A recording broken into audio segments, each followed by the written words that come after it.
Con todos. Nuevamente estar para mí con ustedes es un placer, agradeciendo nuevamente a Beatriz Sánchez y a su equipo. Hoy tenemos la clase relacionada a los actos de adquisición de predios o de bienes estatales, ¿no? Siempre nosotros estamos refiriéndonos a los dos tipos de bienes que hoy existen.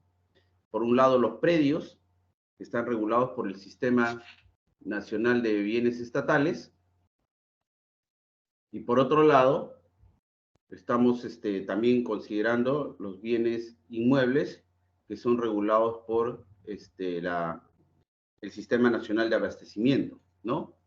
En la clase pasada ya hemos visto, en las clases pasadas, perdón, ya hemos visto lo relativo a los actos de administración y también a los actos de disposición. Entonces, con la clase del día de hoy, vamos a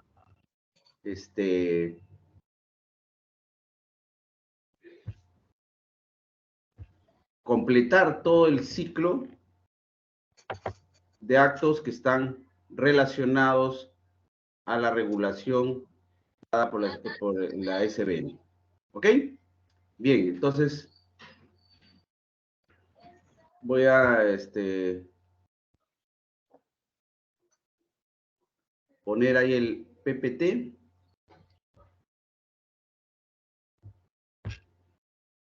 Sí se puede ver el PPT, doctor. Perfecto, perfecto. Bien.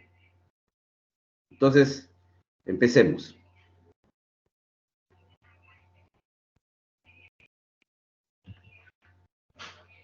Ya. Nosotros tenemos una definición de los actos de adquisición que están en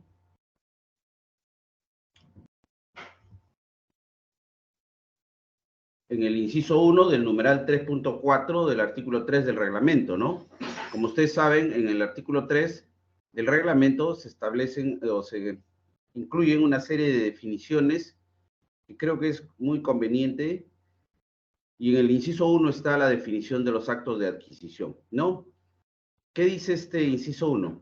Señala que son aquellos actos a través de los cuales el Estado, que está representado por la SBN o los hogares con las funciones transferidas, así como las demás entidades públicas, incorporan o recuperan al patrimonio estatal derechos y o predios. Se hace una precisión que la adquisición de predios con cargo a fondos públicos o a donaciones se regula por el Sistema Nacional de Adquisiciones, perdón, el Sistema Nacional de Abastecimiento, ¿ok? Pero viendo lo que está considerado en el primer párrafo, nos interesan dos términos, ¿no? Los actos de adquisición son aquellos que incorporan al patrimonio estatal, pero también recuperan, ¿no?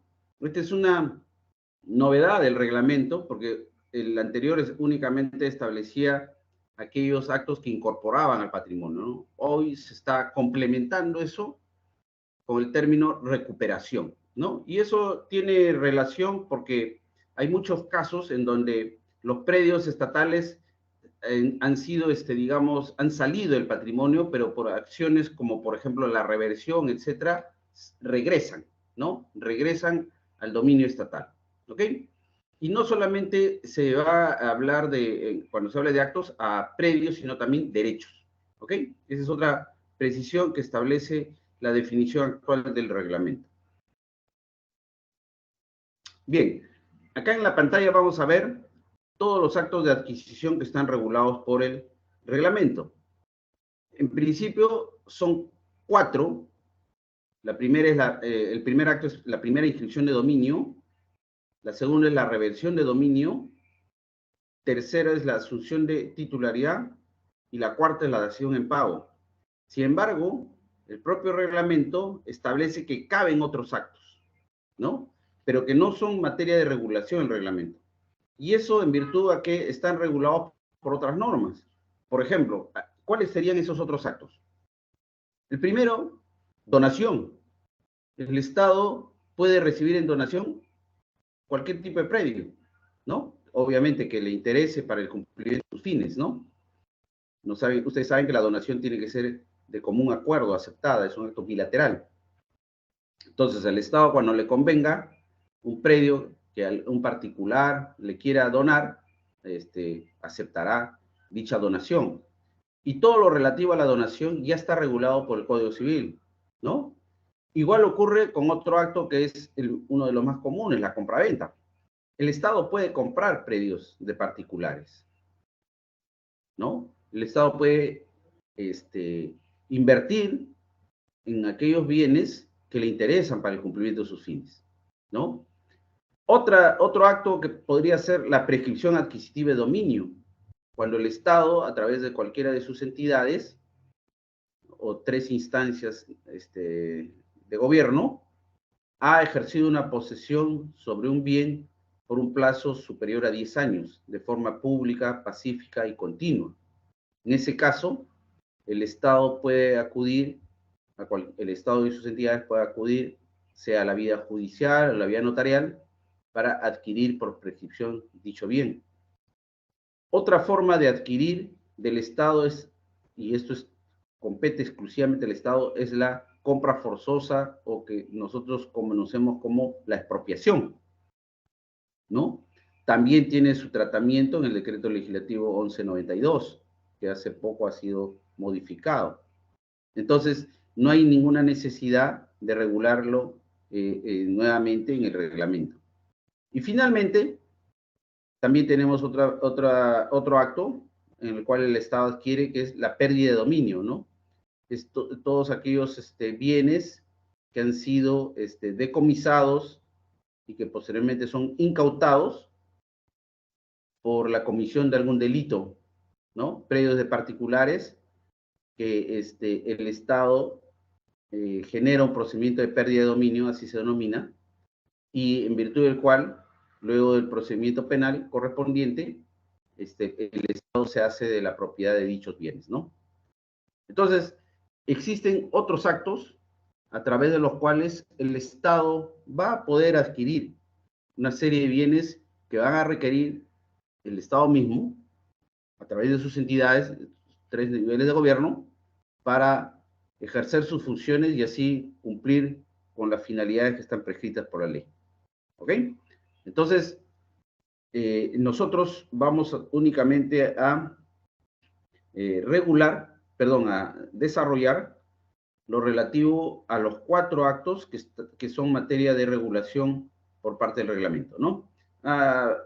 En la parte final vamos a tratar algunos de ellos de forma muy rápida. Bien, entonces empecemos por el primer acto de adquisición, que es la primera inscripción de dominio. ¿Ok? En principio, vamos a precisar cuál es la normativa aplicable. Es el texto único de la ley 29151, que ya lo venimos trabajando todas estas sesiones. Su reglamento, que fue aprobado por el Decreto Supremo 08-2021, Vivienda. Y hay una directiva nueva, que es justamente aprobada a consecuencia de la promulgación del nuevo reglamento. Esta es la directiva número 008-2021. Que fue aprobada por la resolución 124-2021 SBN, ¿no? Disposiciones para la primera inscripción de dominio de predios del Estado. ¿Ok? Bien. ¿Qué definición podemos decir de la primera inscripción de dominio? ¿Ok? Hay una que me encanta y la pongo siempre, es esta. Es la primera inscripción del derecho de propiedad de un predio en favor de un titular, ¿no? Esta es una definición que abarca para cualquier tipo de titular. No olvidemos que la primera inscripción de dominio no solamente es respecto de bienes del Estado, sino también puede ser de un bien particular. El artículo 2018 del Código Civil regula lo relativo a la primera inscripción de dominio, ¿no? Entonces, esta definición creo que enmarca la adquisición de bienes y a través de este procedimiento en favor de cualquier titular, sea del Estado o sea de un privado. Tenemos que hacer una diferencia con la denominada inmatriculación. que es un término que se usa mucho como sinónimo, pero tiene una pequeña diferencia. La inmatriculación es el ingreso de un predio al registro, pero sin inscripción de ningún derecho ni titular. Es simplemente una inscripción de datos físicos, registro de datos físicos de un predio, ¿no? Es el catastro. Y eso se efectúa de oficio en algunas circunscripciones, en algunos países, pero nosotros hemos adoptado la primera inscripción de dominio, ¿no? En la que ese también, el primer ingreso, en eso hay coincidencia entre los dos términos, es el primer ingreso de un predio al registro. Pero en el caso de inmatriculación ingresa solo el predio con sus datos físicos. En el caso de la primera inscripción de dominio, el registro o el ingreso se efectúa a favor de un titular, necesariamente. ¿Ok? Entonces, a lo largo de la exposición vamos a hablar de primera dominio, refiriéndonos pues a la primera inscripción de dominio, ¿no? Y teniendo claro la diferencia con el concepto de inmatriculación.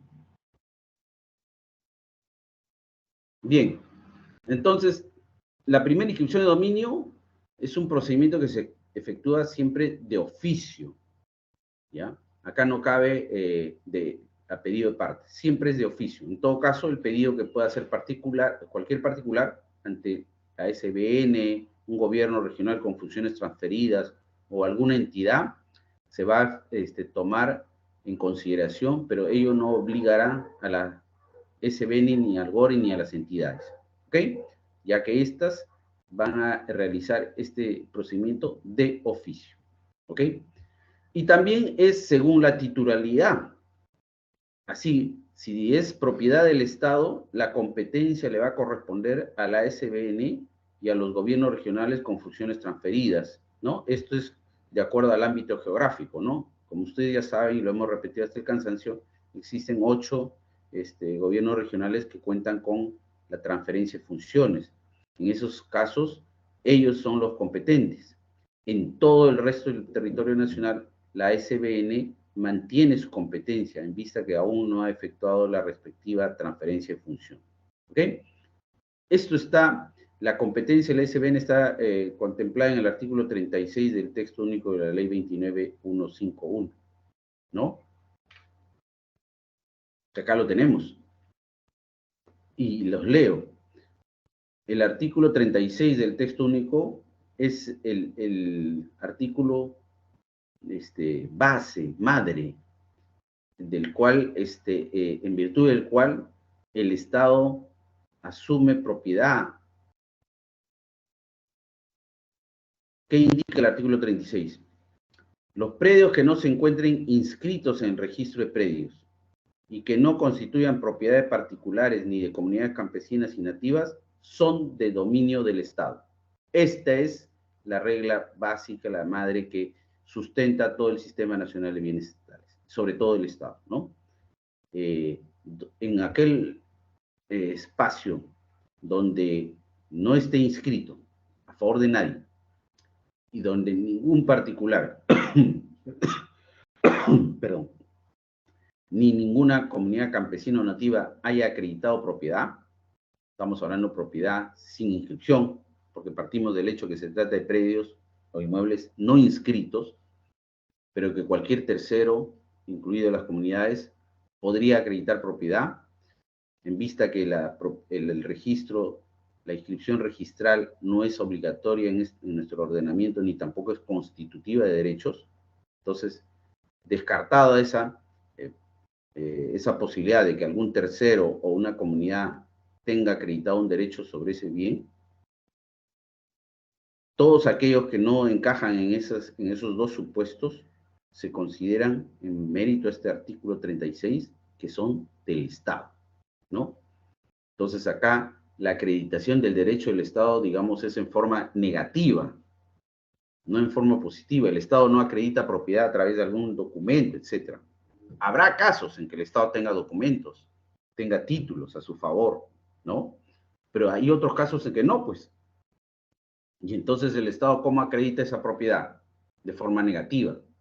Ahí dice, oye, es como que si les preguntara, oye, tú tercero, ¿tienes algún derecho sobre este predio? El particular, el privado dirá, no. Seguidamente preguntará a las comunidades campesinas y nativas, ¿tienen ustedes algún derecho sobre este predio? No. Ha efectuado una investigación registral, no hay inscrito a favor de nadie, no hay ninguna inscripción a favor de nadie. Entonces, en consecuencia, el Estado como que dijera, si no es de ninguno de ustedes y no está inscrito, es mío. O sea, por descarte, en forma negativa. ¿Ok? El artículo 36 también tiene lo dispuesto relativo a la primera de dominio, cuando dice que son de dominio del Estado este tipo de predios y su inmatriculación compete a la SBN y en las zonas en que se haya efectuado transferencia de competencias le compete a los gobiernos regionales, ¿no? Ello sin perjuicio de alguna otra competencia que ha sido legalmente reconocida por norma especial a otras entidades y de las funciones y atribuciones del ente rector. Si cabe, existe alguna normativa especial que le asigna competencia a algunas entidades para efectuar inscripciones de primer dominio, como por ejemplo COFOPRI, como por ejemplo los gobiernos regionales en materia de predios rurales. Entonces, la normativa especial les faculta a estas entidades a efectuar primeras inscripciones de dominio, pero vinculados a ese tipo de predios. ¿Ok? Bien, entonces queda claro que la competencia para efectuar la primera inscripción de dominio en el caso de predios de propiedad del Estado le compete a la SBN y a los gobiernos regionales con funciones transferidas. Pero también cabe que una entidad efectúe la primera de dominio respecto de los predios que son de su propiedad, ¿no? Y entonces la competencia es de la misma entidad. Y esto está regulado en el artículo 18 del texto único, que acá lo vamos a ver.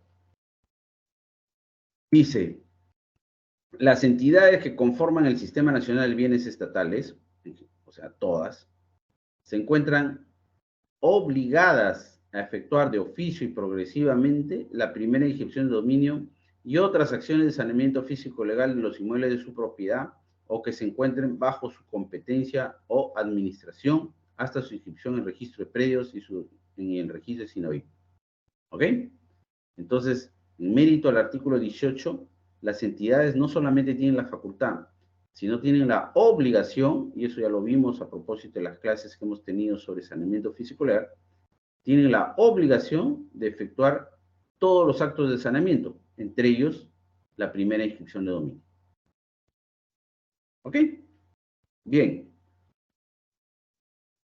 Entonces, resumiendo, ¿cuál es la competencia de la SBN?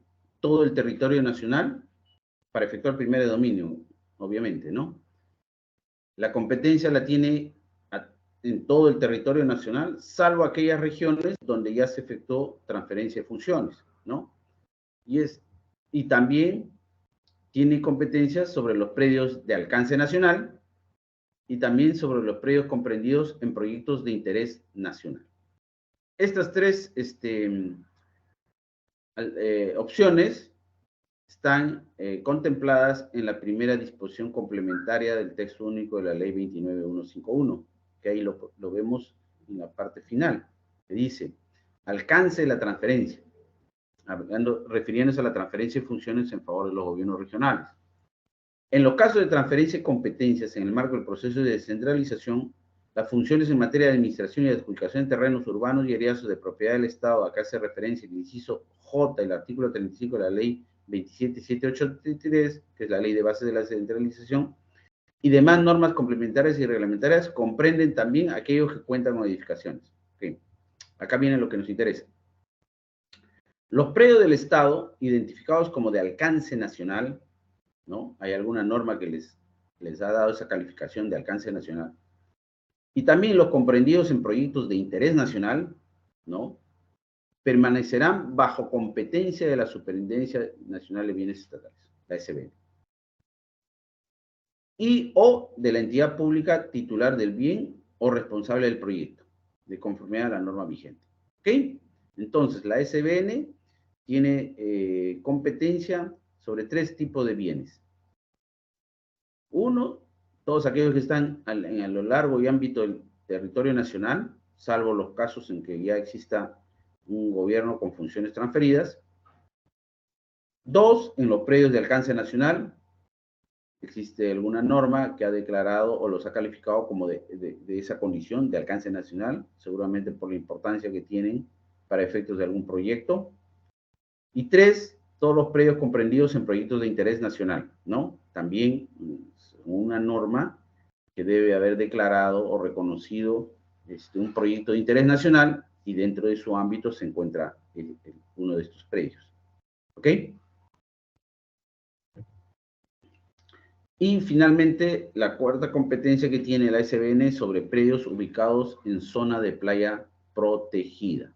Eso está previsto en el artículo 118 del reglamento, que dice: la inmatriculación en el registro de predios de los predios ubicados en la zona de playa y los predios de propiedad estatal ubicados en la zona de dominio restringido corresponde a la SBN, la que se dispone mediante resolución respectiva.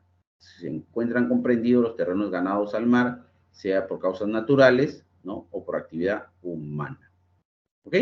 Entonces, la SBN está facultada para efectuar la primera dominio. Acá hablan de inmatriculación, pero debe ser la primera dominio respecto de todos los predios que se ubican en la zona de playa, eso sí, impajaritablemente, y aquellos predios de propiedad privada que se ubican en la zona de dominio restringido.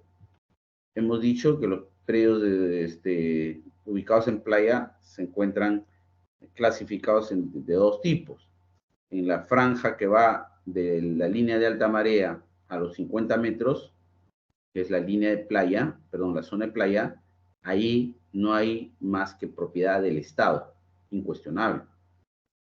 En la franja que se ubica a continuación, que va de los 50 metros hasta los 200 metros en forma paralela, que es la zona de dominio restringido, cabe 2 tipos de propiedad: propiedad del Estado y también propiedad de particulares. En la clase anterior hemos dicho que la propiedad de particulares es aquella que está debidamente acreditada antes de la promulgación de la ley de playas, ¿no? Estamos hablando del año 97. Ya. Bien. ¿En qué casos la SBN no tiene competencia? En 3.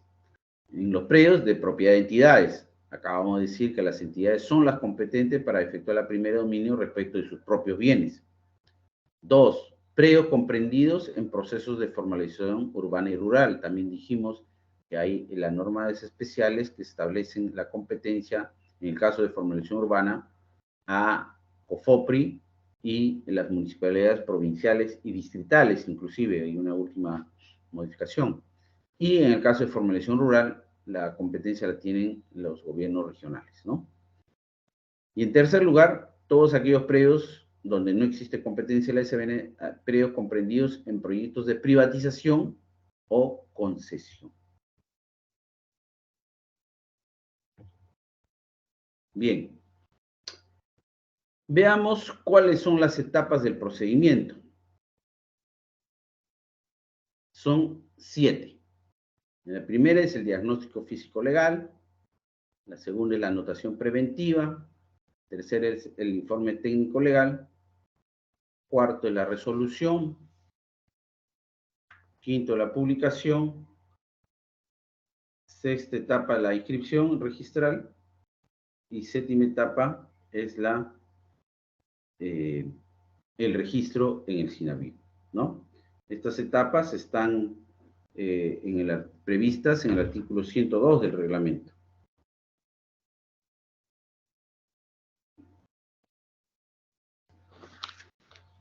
Bien. Veamos entonces la primera etapa, que es el diagnóstico físico-legal, ¿no? Este diagnóstico es el similar que ya hemos venido desarrollando para el caso de el saneamiento físico-legal y también para los otros casos de los demás actos, ¿no? Mediante esta etapa, lo que se persigue es obtener toda la información técnica y legal relacionada al predio a fin de determinar el derecho de propiedad del Estado, ¿no? Y en caso de ello se acredite, a fin de disponer la primera inscripción de dominio en el registro de predios. ¿Ok? Esto está así regulado en el artículo 103. Acá vamos a listar, y están también en el artículo 103, todas las principales acciones que se deben efectuar para cumplir con el diagnóstico, ¿no? La primera va a ser identificación del predio o el ámbito geográfico. Cabe hacer una presión acá que en este proceso de primer dominio puede estar referido exclusivamente a un predio determinado, pero también puede estar referido a todo un ámbito geográfico, ¿no? En cuyo caso se efectúan tomándose en consideración economía de escala, ¿no? Y eso es mucho más beneficioso para el Estado, que hacer el estudio de un predio que hacer el estudio de un ámbito geográfico, ¿no? Y esto se puede determinar en vista que el procedimiento se inicia de oficio, ¿no? Entonces la entidad o la SBN o el BORE definirá si el diagnóstico, la primera dominio va a realizarse respecto a un predio en específico o respecto de todo un ámbito geográfico. ¿Ok? Entonces, en esta primera acción, lo que se va a efectuar es una identificación de ese predio o del ámbito geográfico, ¿no? Se va a determinar, digamos, un polígono preliminar debidamente georreferenciado. Luego, la siguiente acción va a ser la de recopilación de información, ¿no? En todas las entidades que tengan vinculación con el predio y, consecuentemente, se debe efectuar un estudio de esa información, un estudio de títulos.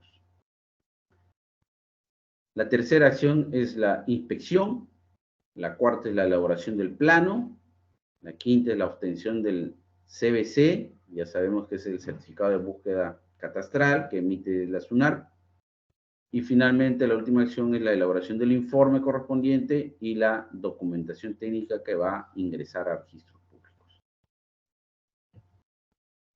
Veamos esta, la primera, la identificación del predio o del ámbito geográfico. Como les decía, esta es una identificación a efectos de elaborar el polígono preliminar del predio o del ámbito geográfico, ¿no? En caso que sea masivo, ¿no? Este polígono tiene que estar debidamente georreferenciado a efectos de posicionarlo en el espacio. La segunda etapa, que es la de recopilación de información y el estudio de título, es a efectos de obtener toda la información que sea relevante, ¿no? Documental o digital, ¿no? En cualquiera de los dos formatos. Hoy, con el avance de la tecnología, casi todo es ya digital, ¿no?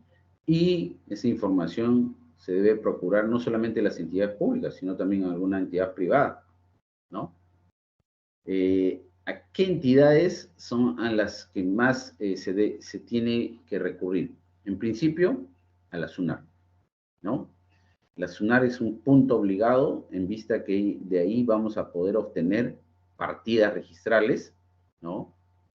Partidas completas, se entiende, con sus antecedentes que puedan estar en fichas, en tomos, ¿no?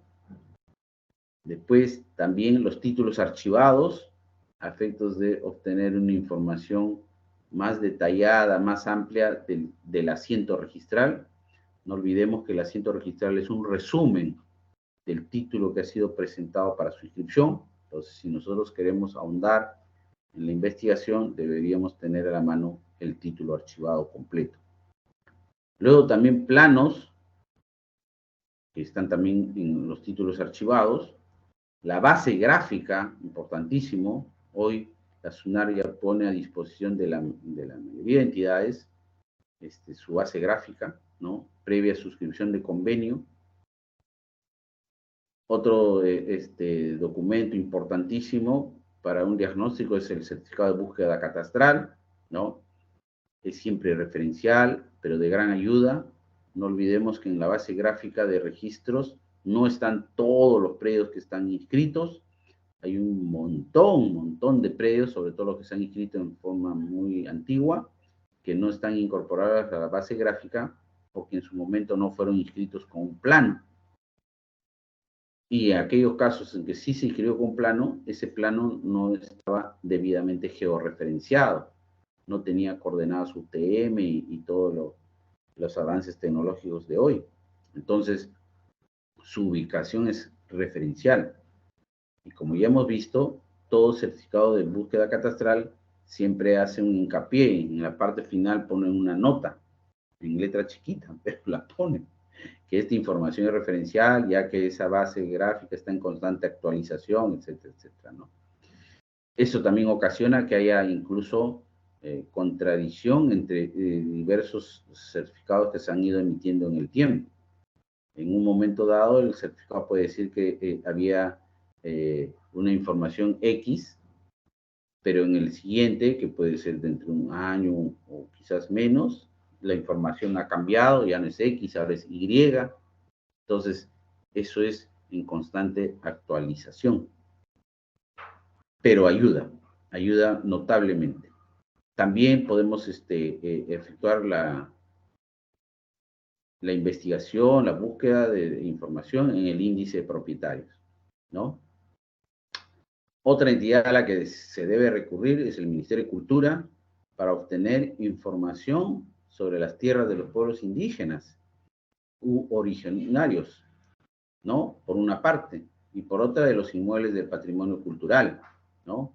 Como ustedes saben, el Ministerio de Cultura es competente sobre el registro de las tierras de los pueblos indígenas y originarios, ¿no? También es un proceso, es un registro que está recién adecuándose, formalizándose, ¿no? Entonces también su información es referencial, pero va a ser necesario de todas maneras consultarlo. Y por otro lado también tiene el registro de los inmuebles que son parte del patrimonio cultural, ¿no? Todo lo que es de zonas arqueológicas, de aquellos bienes del patrimonio cultural, etcétera, ¿no? Entonces, esa información también es sumamente importante. Sobre todo, como ya hemos visto hace un minuto, en que hay la necesidad de verificar si un predio es de propiedad de las comunidades o campesino o nativa, porque de esa manera el Estado va a poder asumir una titularidad. También se debe consultar a los gobiernos regionales, porque ellos son los que manejan toda la información sobre la propiedad o posesión de las comunidades campesinas y nativas, ¿no? Ellos tienen la competencia de la formalización y entonces tienen en su poder toda la información, tanto a nivel data alfanumérica como también gráfica. Manejan una base de datos, una base gráfica. También se debería recurrir a COFOPI, que tiene toda la información sobre las posesiones informales que ha venido formalizando, ¿no? De todos los títulos. Otra entidad es el ANA, para determinar la información sobre las fajas marginales, ¿no? Es importante porque, como ustedes saben también, las fajas marginales contienen sobre predios que están sobre bienes o considerados bienes de dominio público. ¿Ok?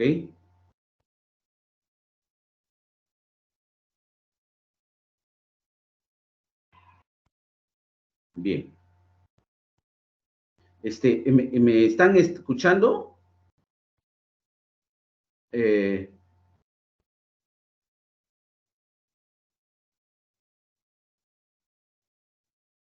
Sí, doctor Teo, sí se escucha. Ya, ok. Entonces, porque acabo de recibir un mensaje que dice que no, pero sí, ya. Entonces, continuamos. Sí se escucha bien, doctor. Muchísimas gracias. Entonces, seguimos. Y finalmente hay que consultar a cualquier otra entidad respecto a información que vaya a ser necesario para generar un diagnóstico certero y que permita acreditar un derecho del Estado. ¿ok?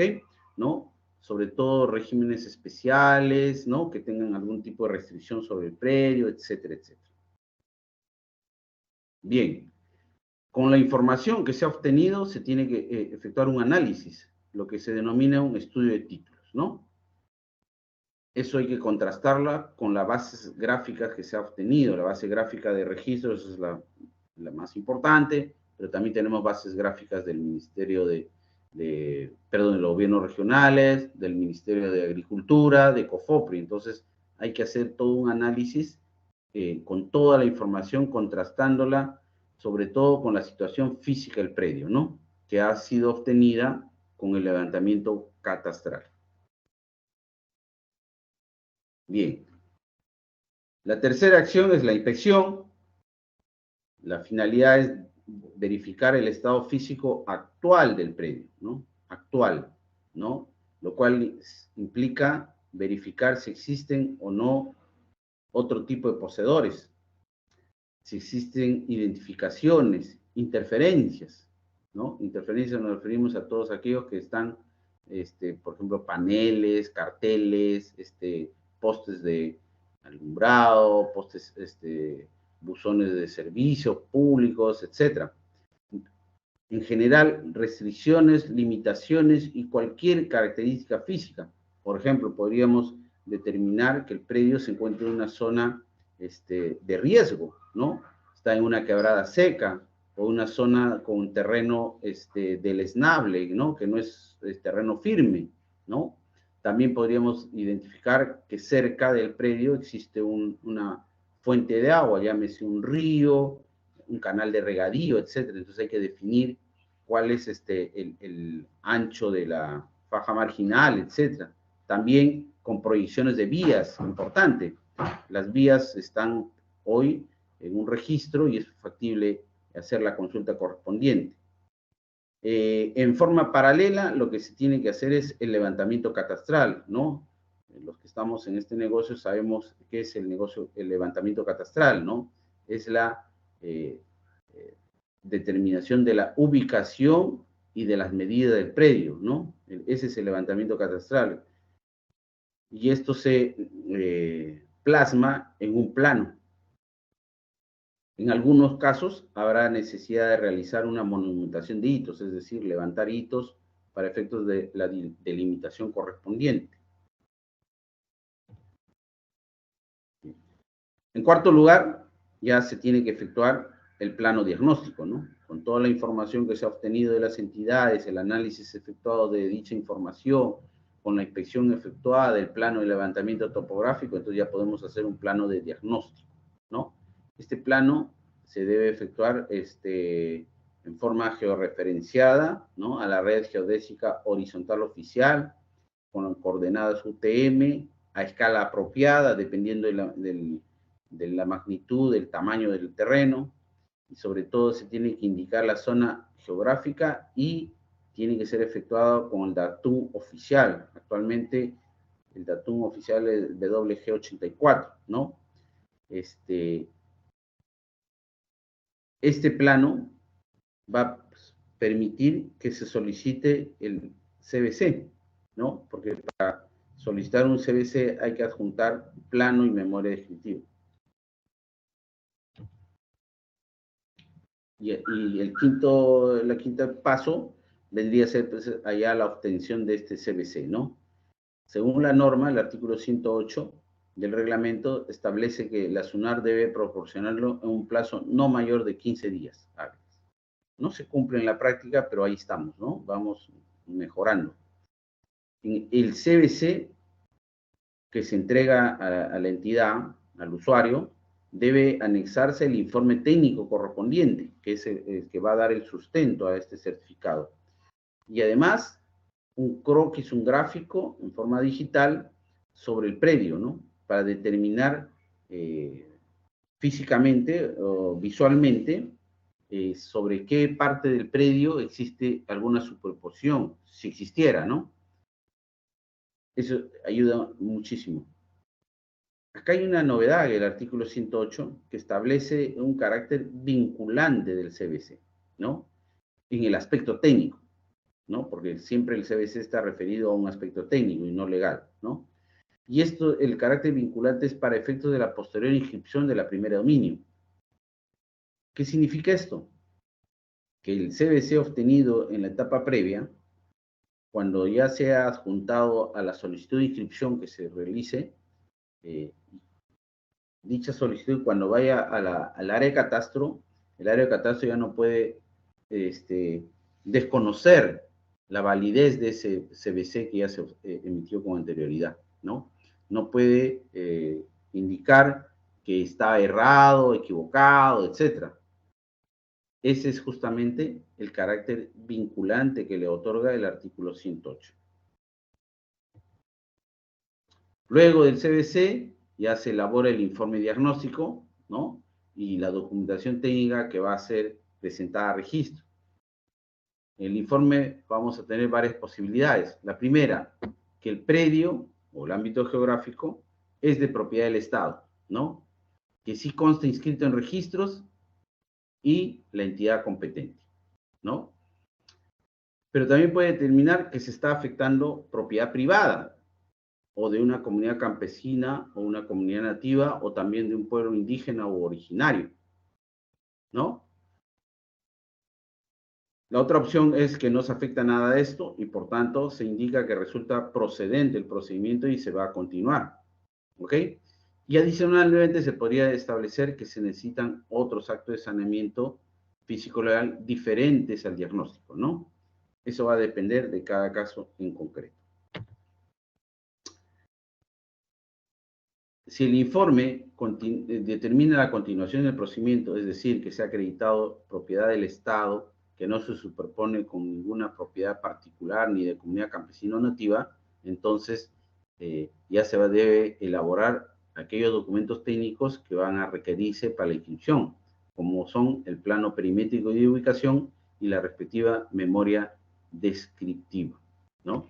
En el plano, ojo, hay que confirmarse, perdón, en el informe, hay que confirmarse ese plano, esa identificación que se hizo en la primera acción, ¿no? Donde dijimos identificación del predio, el ámbito geográfico, se debe confirmar si estamos hablando de la misma área o si esta ha cambiado, debe de redimensionarse, ¿no?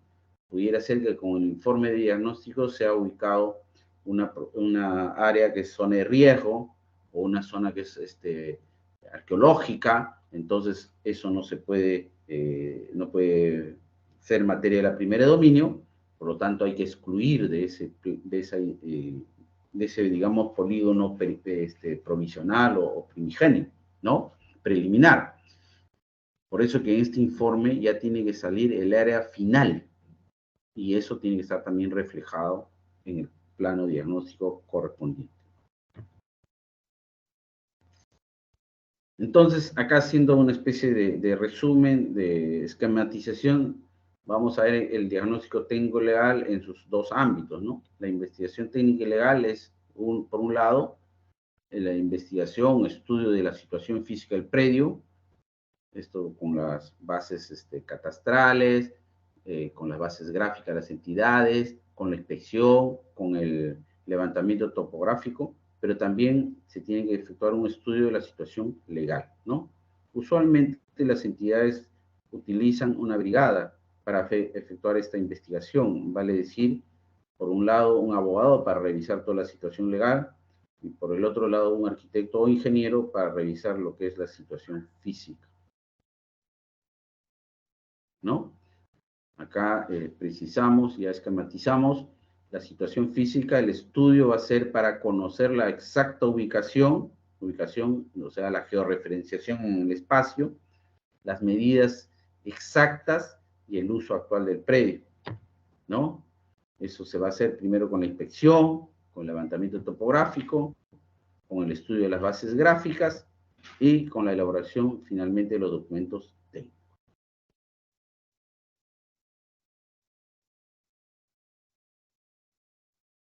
En este gráfico estamos mostrando toda la información que debe contener el plano, ¿no? La dirección detallada, ¿no? La cuadra, la calle, la manzana, el lote, el jirón, la urbanización, etc. las medidas perimétricas tiene, sobre todo las distancias de cada uno de sus linderos, los ángulos internos, el levantamiento topográfico, la identificación de colindantes, cuando ello sea posible. También se consignan las distancias a las esquinas de las manzanas colindantes, se toman fotografías, tanto interna como externamente, etc. Todo ello en la inspección.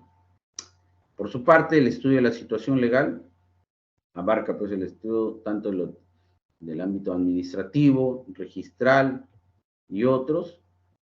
Es para conocer la titularidad del predio, vale decir, a quién le corresponde, qué propietario tiene ese predio y qué otros derechos también le afectan, ¿no? Porque puede ser que tenga también cargas, gravámenes, ¿no? Toda esa información se hace a través del estudio de los antecedentes administrativos, se hace a través del estudio de las partidas y los títulos archivados que se ha conseguido de registros públicos, del CBC también, y también de la revisión de los procesos judiciales en caso que exista. ¿Sí? Acá es importantísimo el estudio de las partidas y los títulos archivados. Hay casos donde las inscripciones están en tomos, hay que tener mucho ojo para poder leer esas letras que están escritas a pulso, corrido, ¿no? Pero sobre todo por el pase de los tiempos ya están envejecidos las páginas, los tomos. Tiene cierta dificultad. También hay que efectuar revisión de las bases gráficas, de SUNAR y de otras entidades, ¿no? Eso, felizmente, cada vez ya están de mayor acceso a las demás entidades. Y finalmente, acá se muestra un modelo de plano diagnóstico, ¿no? Donde se han identificado todas las propiedades vecinas y sobre todo las propiedades que están afectando, superponiéndose al predio que estamos trabajando, ¿no? Acá también hay otro plano diagnóstico. El predio que es materia del diagnóstico es el que está en color línea magenta, ¿no? Y las propiedades que se han identificado, las partidas que se han identificado son dos que están en polígono de azul, ¿no? Y también el predio está entre ambas, digamos, propiedades, está sobre un área de vía.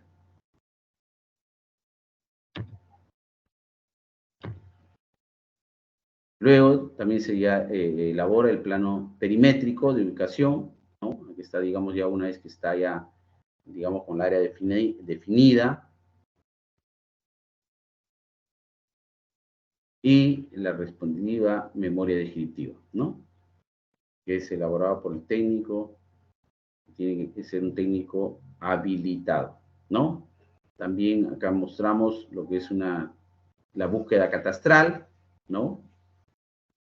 En la parte izquierda está el plano que se ha elaborado, el plano diagnóstico, en virtud del cual se solicitó el certificado, y en la parte derecha ya está el certificado emitido en base a ese plano. Bien, la segunda etapa del procedimiento es la anotación preventiva. Tanto la SBN o los gobiernos regionales con funciones transferidas pueden solicitar esta anotación preventiva. Tiene una vigencia de 6 meses, ¿no? Cabe una prórroga por igual plazo, ¿no? Una única prórroga por igual plazo. Se entiende que en este plazo de 6 meses o en su prórroga, la entidad, la SBN, el GORE, ha tenido tiempo más que suficiente para culminar el procedimiento. Caducidad de la anotación preventiva es al vencimiento del plazo o de la prórroga en caso se haya dado, o también con la inscripción de la resolución, ¿no? O sea, con la inscripción de la definitiva ya no hay necesidad de, la anotación preventiva caduca de pleno derecho. También cabe el levantamiento de la anotación preventiva, ¿no? En el caso que luego de la anotación se haya descubierto la existencia de algún derecho, pues, ¿no? De algún particular, de alguna comunidad campesina. Entonces, el procedimiento se cae. Eso da lugar a que haya la necesidad de solicitar el levantamiento de la anotación preventiva.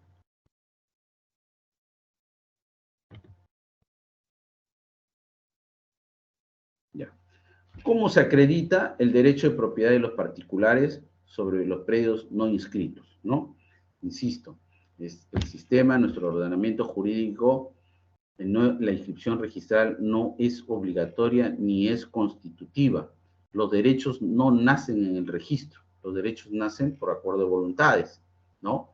Entonces, hay un gran número de predios en los cuales no están inscritos, por un lado. No están inscritos en registros públicos, por un lado. Por otro lado, hay un gran número de predios que sí están inscritos en registros, no reflejan los últimos actos otorgados por los titulares. Y el predio figura a nombre de un titular anterior, que ya no fue, que ya lo transfirió a través de un documento, sea público o privado. El adquirente no tiene la suficiente diligencia para registrar su derecho. Entonces el registro publicita un derecho que no es el actual. ¿Ok? Entonces, cuando el registro refleja la realidad legal actual, no hay ningún problema, ¿no? Revisada la partida registral, vamos a poder determinar quién es el titular.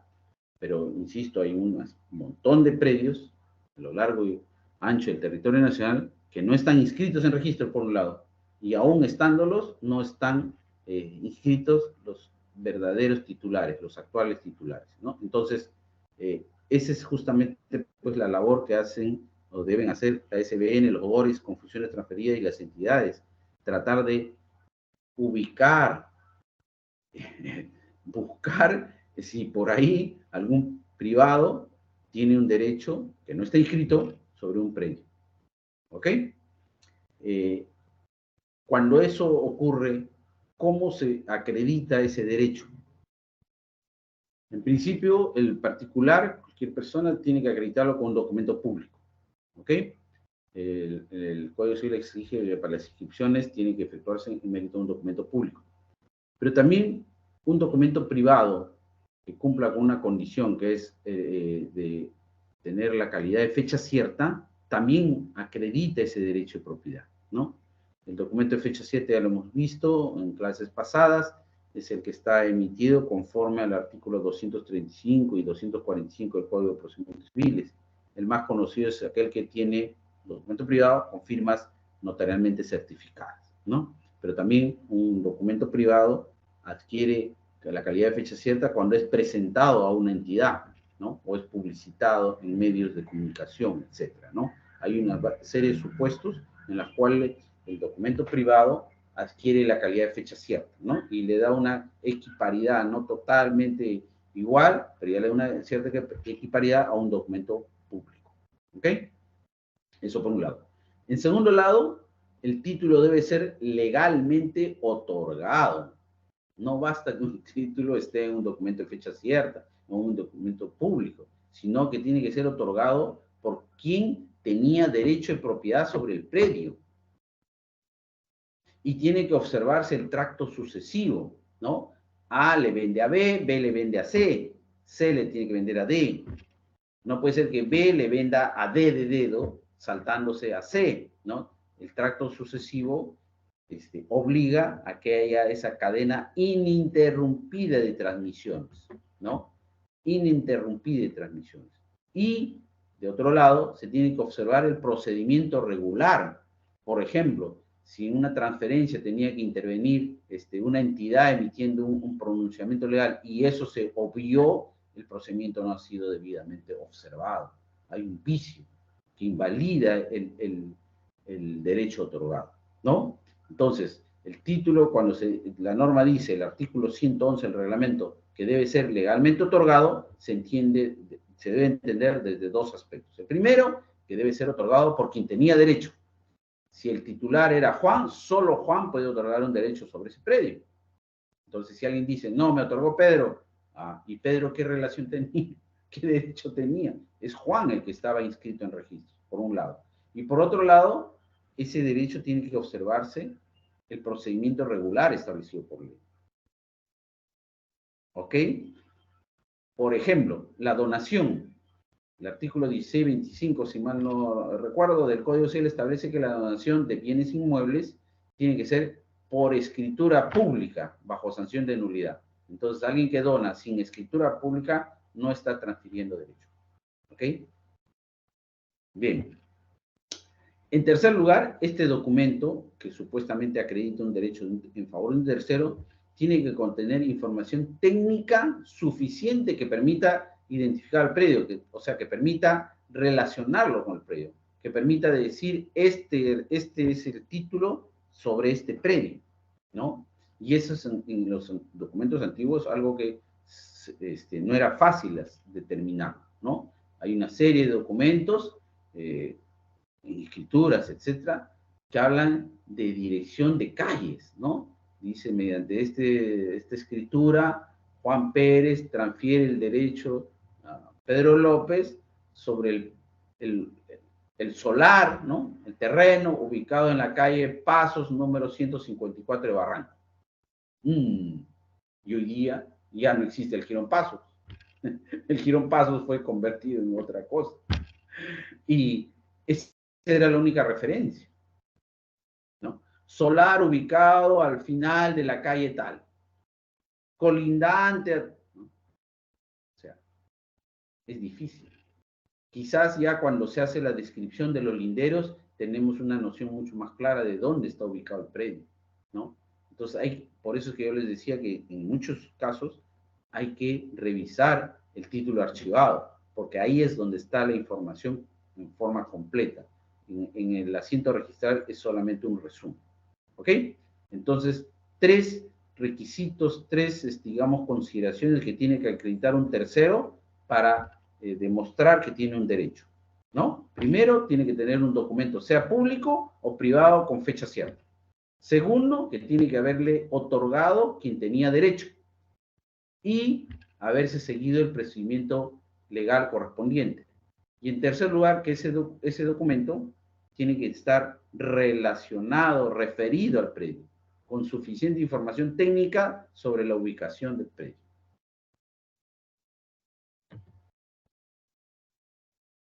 Bien. La tercera etapa ya es el informe técnico legal, ¿no? Donde se ha hecho un análisis y donde se tiene que llegar a la conclusión de que el predio le corresponde al dominio del Estado. O sea, se llega a una convicción, eso pasa por descartar la existencia, primero, de que no está inscrito el predio. Eso es importantísimo, porque si el predio está inscrito ya no podemos hablar de primera de dominio. Ya ingresó el predio al registro. Será la segunda de dominio, la tercera, no sé, pero primera no puede. Luego, que se ha hecho ese descarte, para eso se ha hecho la consulta registrada a través del CBC, luego tiene que descartarse la existencia de propiedad privada. Acabamos de ver en qué supuestos un privado puede acreditar propiedad. Y tercero, tiene que descartarse la propiedad comunal, comunidad campesina nativa, ¿no? Entonces, cuando se ha hecho el análisis, se ha llegado a descartar esas tres cosas, entonces, al amparo del artículo 36 del tubo de la ley 29151, se llega a la conclusión de que es un terreno del Estado. Ya le he dicho, ese artículo hay que leerlo como una forma de llegar vía descarte. No es tuyo, no es de aquel, no es del otro aquel, entonces es mío. Esa es la importancia, ¿no?, de ese artículo 36. ¿Ok? También tiene que descartarse o comprobarse la existencia de cargas, porque la carga no impide la acreditación del dominio estatal. Un predio estatal puede tener su carga, puede tener su gravamen y no hay ningún problema, ¿no?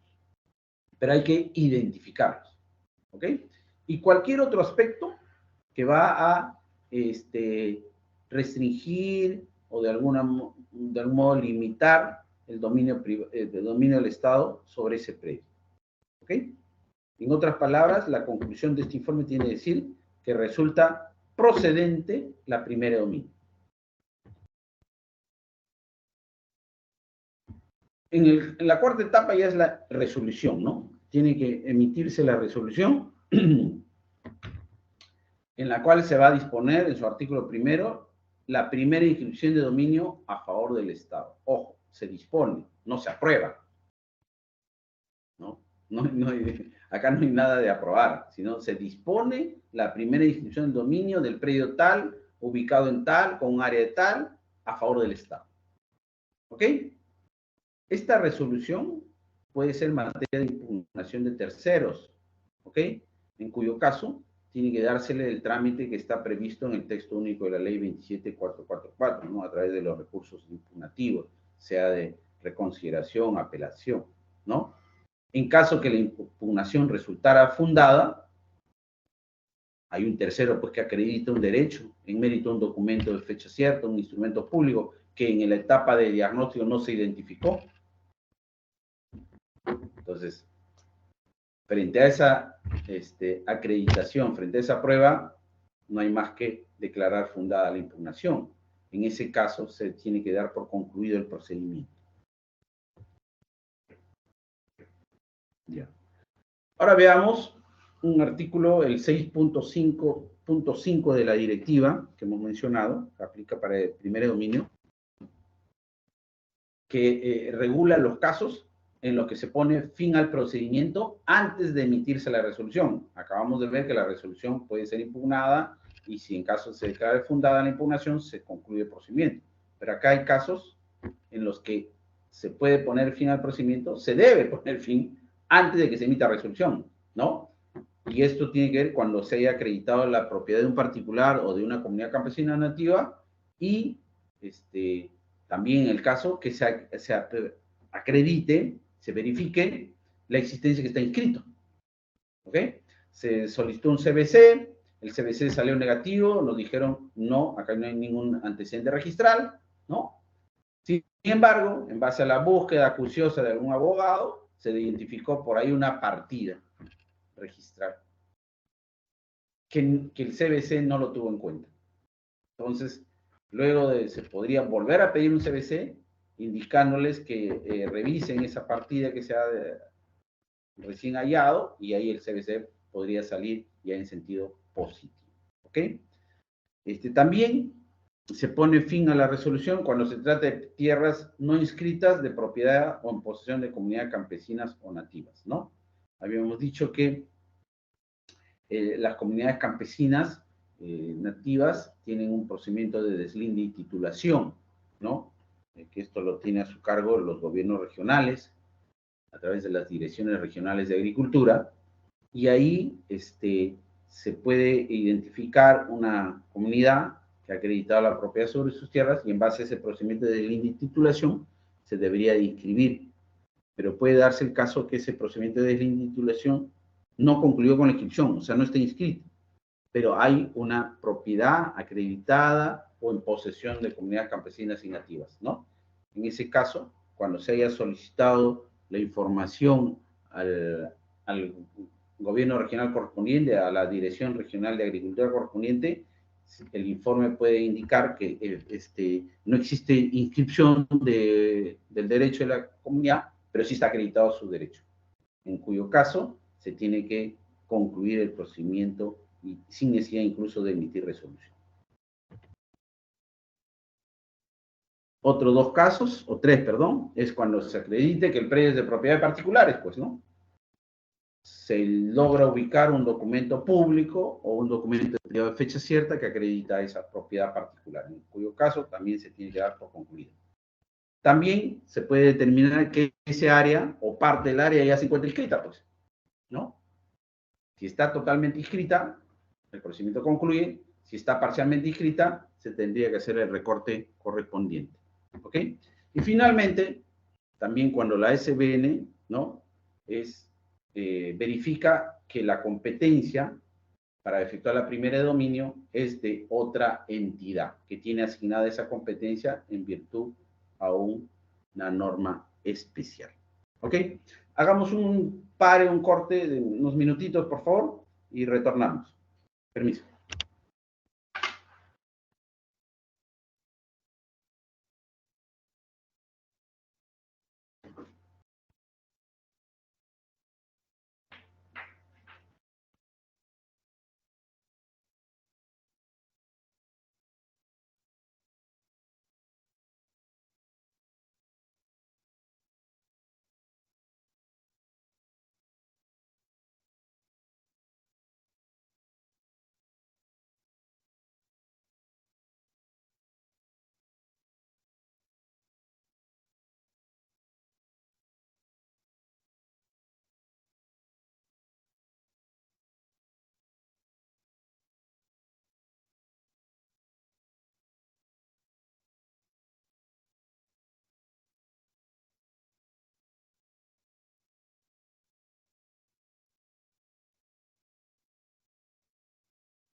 Bien.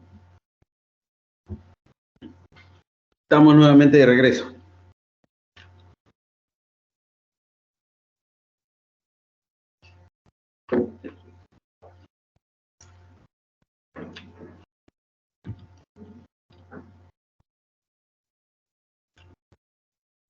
La quinta etapa del procedimiento de primer dominio es la publicación de esta resolución, ¿no? Se tiene que publicar un extracto por única vez, ya sea en el peruano o en otro diario de mayor circulación del lugar, ¿no? En cualquiera de los dos. Adicionalmente, se tiene que publicar el texto completo en la respectiva página web de la entidad que está realizando el procedimiento. ¿Cuál es la finalidad de esta publicación?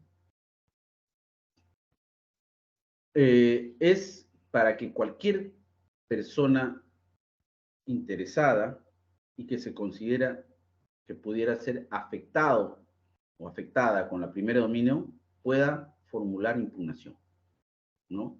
Digamos que este es el broche de oro del procedimiento, ¿no? Luego de haberse efectuado toda la investigación, donde se ha descartado la existencia de propiedad privada, propiedad de comunidades campesinas y nativas, pero dado que existe un innumerable número de predios que no están inscritos y también de derechos que no están inscritos, entonces hay la necesidad de que esta resolución que ha dispuesto la primera dominio sea publicada para que sean debidamente notificados todos aquellos que pudieran tener algún derecho, ¿no? Y que en esa condición se consideran afectados. ¿Okay? Entonces, esa es la importancia de esta publicación, ¿no? Para que haya una publicidad erga omnes. ¿Ok?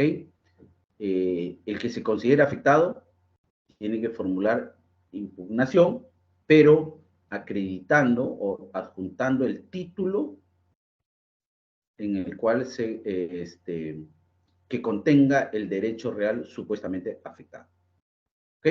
No basta con una impugnación cualquiera, sino que esta tiene que ser documentada. El plazo para la impugnación es de 15 días, tal cual está regulado en la ley del procedimiento administrativo, ¿no? Esto está establecido en el artículo 114 del reglamento. Una vez que ha quedado firme la resolución, se procede a su inscripción. O sea, firme, o sea, venció el plazo de 15 días sin que se haya presentado ningún recurso impugnativo, ¿no? Para la inscripción se debe adjuntar, además de la resolución, el plano perimétrico y de ubicación correspondiente y la respectiva memoria descriptiva. Esto solamente en aquellos casos en que no se efectuó la anotación preventiva, ¿no? Porque si ya se hizo la anotación preventiva no tiene sentido de volverlo a adjuntar, salvo que el área haya variado, ¿no? Por ejemplo, se anotaron preventivamente 100 metros, pero luego, con el devenir de la investigación, ya no fueron 100, sino 90, o al contrario, en vez de 100 fueron 120, entonces hay una variación de área, en cuyo caso sí hay necesidad de adjuntar nuevo plano perimétrico con nueva memoria descriptiva, ¿ok? Además, se tiene que adjuntar una certificación emitida por el órgano correspondiente de la entidad que declare o certifique que la resolución ha quedado firme. Es decir, que dentro del plazo de 15 días no se ha interpuesto, ningún tercero ha interpuesto alguna impugnación. ¿Correcto? Si no se adjunta esta certificación, se va a anotar como carga. ¿Ok? Y también la publicación, para acreditar que efectivamente esa publicidad a terceros se ha realizado. ¿Ok? Se faculta a adjuntar el CBC, ¿no? Esto para demostrar o para invocar el carácter vinculante del CBC, ¿no? Eso es importante. Cabe la inscripción de esta primera dominio, aun si existe la imposibilidad de determinar si el predio se encuentra inscrito o no. Hay casos en que el certificado de búsqueda catastral, o sea, el informe catastral, establece que no es posible determinar si está o no está inscrito. Hay dudas. ¿Por qué? Porque los predios colindantes, o los que están sobre los cuales se superpone, no tienen planos y no puede determinarse la exacta extensión de esos predios. No puede determinarse con exactitud si ese predio está o no comprendiendo al predio en materia de primera dominio. Entonces, el artículo 16 del reglamento de registros públicos establece que cuando hay esa duda entre no saber si está o no está, se prefiere a acceder al registro a ese nuevo predio, ¿no? Hay una, digamos, predisposición para que la mayor, de otorgar facilidades para que los predios puedan inscribirse. Bien, veamos casos más comunes de observaciones efectuadas por las áreas de catastro, ¿no? A procedimientos o a pedidos de primer dominio.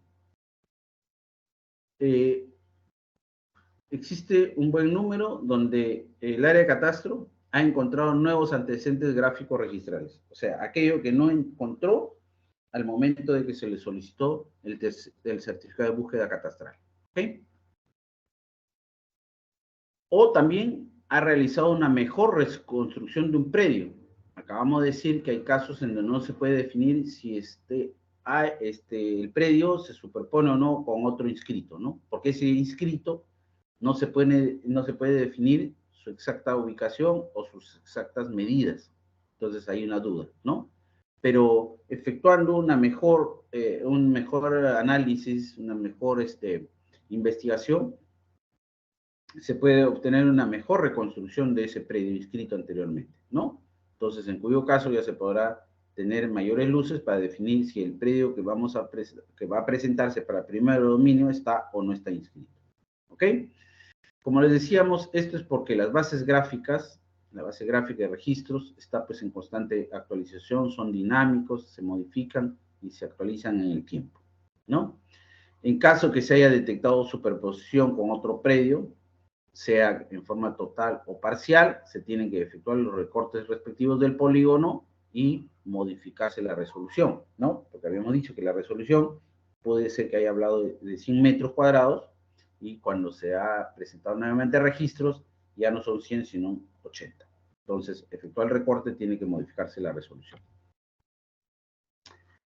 ¿Qué genera las inscripciones, las primeras de dominio, cuando no se ha efectuado una correcta investigación o el registro público no ha podido determinar la existencia previa de predios ya inscritos?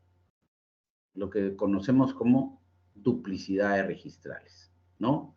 Acá siempre ando con este gráfico, que es muy ilustrativo. Acá hay cuatriplicidad, no duplicidad, cuatriplicidad. Y esto estamos hablando de San Bartolo, acá cerquita de Lima, en el sur, en el balneario, ¿no? Por un lado está inscrita la lotización San Bartolo, ¿no? Todo lo que está en color rojo, ahí está la lotización, llamémosle así el casco urbano de San Bartolo. También el Ministerio de Guerra tiene inscrito en la parte inferior su dominio en una partida diferente. Por otro lado, la comunidad campesina de Cucuya tiene inscrito su derecho en la parte superior. Ahí lo vemos de color verde. Y en la parte sur, abajo, que se superpone con la propiedad del Ministerio de Guerra, está pues la inscripción a favor de la comunidad campesina de Chilca. ¿Vieron? Entonces, la comunidad campesina de Cucuya se superpone a la propiedad del Ministerio de Guerra. El Ministerio de Guerra se superpone a su vez con la propiedad de la comunidad campesina de Chilca. Y el Ministerio de Guerra también se superpone con la lotización San Bartolo. O sea, un padre mío. Y esto es como consecuencia de que la base gráfica de registros no está actualizada. Entonces el registro es como un ciego, que no sabe si en un ámbito hay inscripciones, porque todavía no ha terminado de incorporar todas las inscripciones a la base gráfica. Es un proceso que está, entiendo yo, en curso, pero no podemos saber cuándo culminará, ¿no? Y en todo caso son referenciales. Muchas veces, hoy con sistemas modernos de medición, se hallan otras áreas diferentes a las áreas registradas.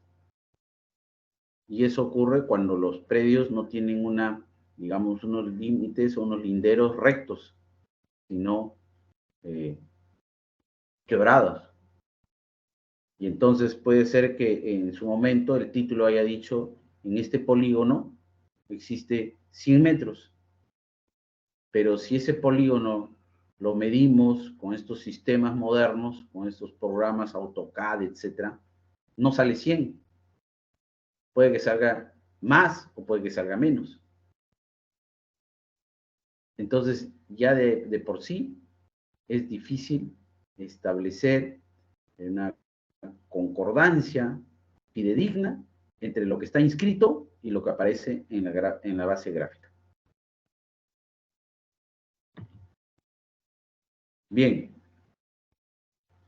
en el proceso de inscripción debemos tener en claro que el informe que debe proporcionar el área de catastro es requisito previo, obligatorio y vinculante. Es decir, una vez que ingresa por el libro diario la solicitud, se debe derivar necesariamente al área de catastro a fin de que emita informe sobre la existencia o no de derechos ya inscritos, ¿no? El artículo 11 del reglamento de inscripción así lo establece. Dice, los títulos en virtud de los cuales se solicita la inscripción de un acto o derecho que importe la incorporación de un predio al registro, o sea, primero dominio, o sus modificaciones físicas, o sea, rectificaciones, subdivisiones, independizaciones, etcétera, se deben inscribir previo informe técnico del área de catastro. El artículo 16 dice también lo mismo, cuando define la inmatriculación, ¿no? Que hemos visto que es diferente a la primera dominio, ¿no? La inmatriculación es el acto por el cual se incorpora un predio al registro. Se realiza con la primera inscripción de dominio, se realiza conjuntamente con la primera inscripción de dominio. Para la inmatriculación de predios se requerirá el informe técnico del área de catastro, a que se refiere el artículo 11, en el cual se determine si el predio a inmatricular se superpone o no con otro ya inscrito, de acuerdo a la base gráfica, que es lo único que pueden, pues, tomar en consideración. ¿Viste? Bien, entonces, el área de catastro de la SUNAT debe emitir su informe consultando su base gráfica. Esa base gráfica debería estar actualizada. Si no lo está, debe disponerse su actualización. Es decir, que incorpore todos los predios inscritos. Conforme se vayan inscribiendo los predios, tienen que incorporarse a la base gráfica. Por eso es que tiene que estar actualizada. Este informe de catastro se remite al área registral, al registrador, quien debe evaluar. En el caso que este informe catastral no sea claro, no tenga la precisión requerida, el registrador puede devolverlo al área de catastro a fin de que se amplíe, se aclare dicho informe. ¿Ok? En general, el informe de catastro debe agotar todos los medios para determinar si un predio se encuentra o no inscrito. Tiene que hacer una serie de búsquedas en los índices de propietarios, etcétera, ¿no? ¿Cuáles son los posibles resultados de un informe de catastro? 3. La primera posibilidad es que indique que hay inexistencia de superposición, es decir, no existe ninguna inscripción sobre ese área que es materia de la consulta. ¿Ok? Entonces, en cuyo caso se va a inscribir la primera de dominio.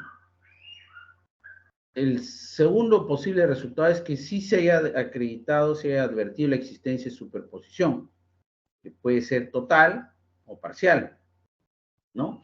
En ese caso, cuando se indique que hay una superposición, tiene que adjuntarse el plano, el gráfico que grafique ese área superpuesta, ¿no?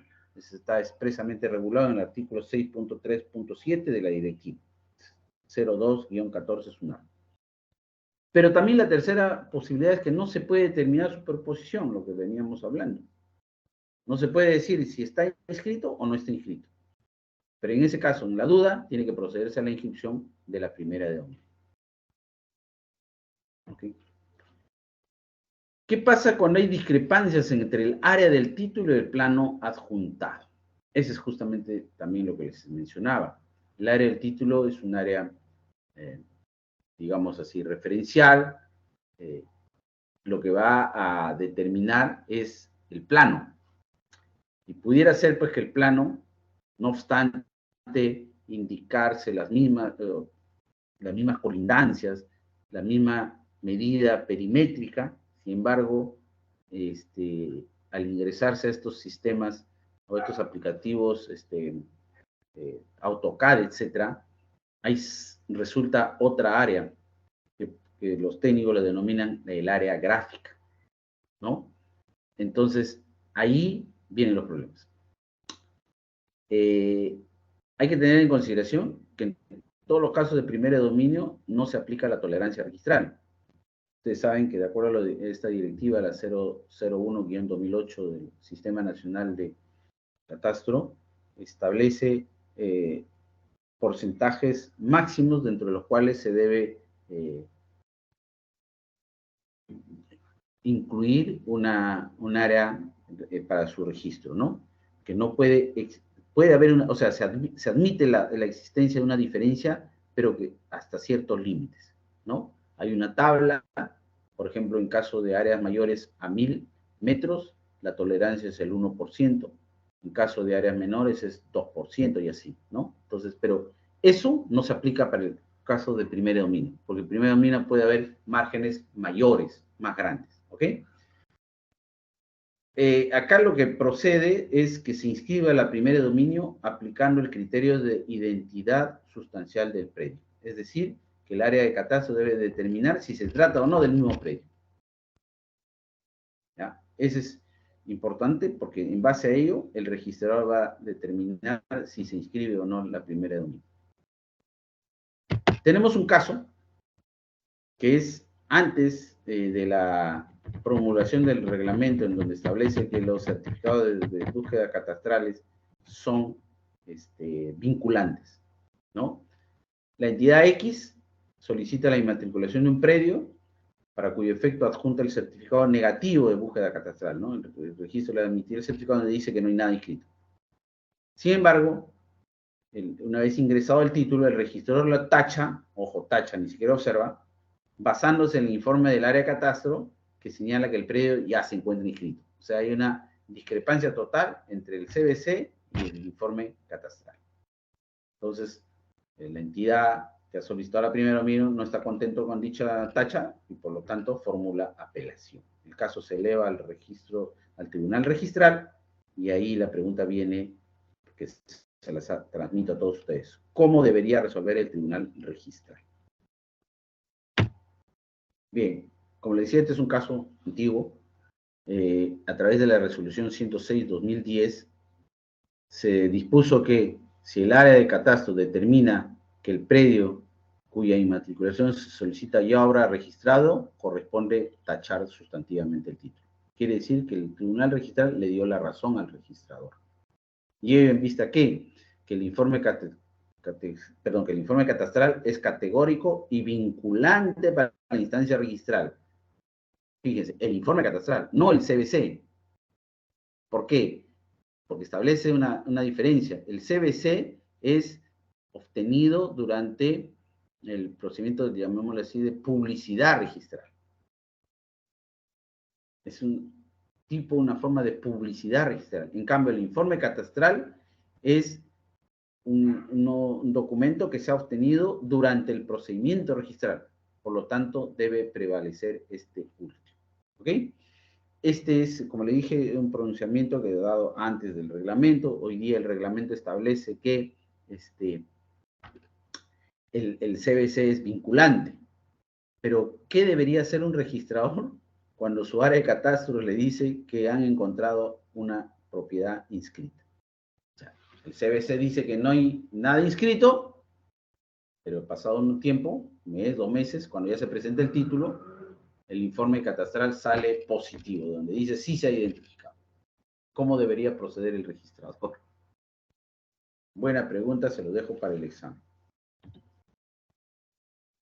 Bien, y finalmente, la última etapa ya es el registro del SINAVIP, ¿no? Se tiene que remitir la resolución que ha dispuesto la primera de dominio y todos los demás antecedentes a la SBN para que se incorpore al SINAVIP. El plazo es de 10 días desde que quedaron firmes. ¿Sí? Acá se procede a hacer el registro del SINAVIP y ya se cierra todo el procedimiento. ¿Ok? Hay casos especiales. Primera de dominio en proyectos de inversión. ¿Ok? Cuando una entidad le solicita la transferencia de un bien que ha sido definido, digamos, de carácter y alcance nacional, la SBN, al disponer la primera de dominio, ya no lo hace a favor del Estado, sino directamente a favor de la entidad. Esto para obviar el trámite, porque antes lo que se hacía era, se inscribía a favor del Estado y luego había que hacer como segundo acto una transferencia interestatal, ¿no? Entonces, en base a esta norma, el artículo 117, que ya estaba también, se repite el antiguo reglamento, establece pues que en esos casos, cuando hay un predio que tiene la condición de alcance nacional, entonces la primera dominio se efectúa a su favor. La resolución tiene que indicar la finalidad de transferencia, ¿no? Para este proyecto de alcance nacional, el plazo de ejecución del proyecto y establecerse que en caso de incumplimiento se aplica la sanción de la reversión. Y esto se debe inscribir como carga. ¿Ok?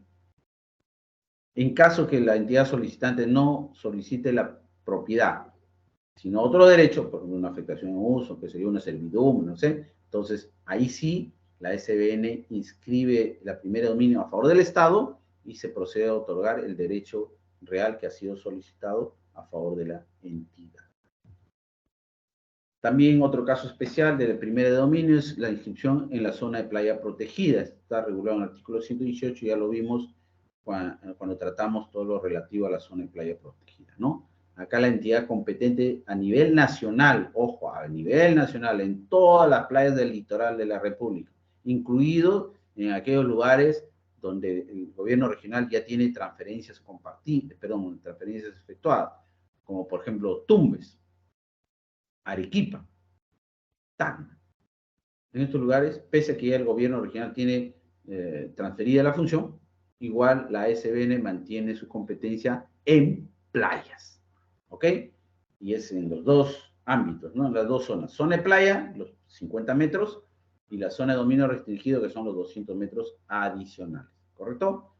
En esta primera dominio también se van a comprender todos aquellos terrenos que han sido ganados al mar, sea por causas naturales, hay veces que las mareas bajan, suben, etcétera, o por alguna actividad humana de ganarle terreno al mar. ¿Ok? Esta resolución es la que va a dar mérito a la inscripción en registros públicos, debiéndose adjuntar el plano y la memoria descriptiva correspondiente. ¿Ok? Acá mostramos el gráfico, que también ya lo habíamos mostrado, ¿no? Ahí están los 50 metros, que es la zona de playa, que está contigua al mar, donde el mar llega, ¿no? La zona la línea de alta marea.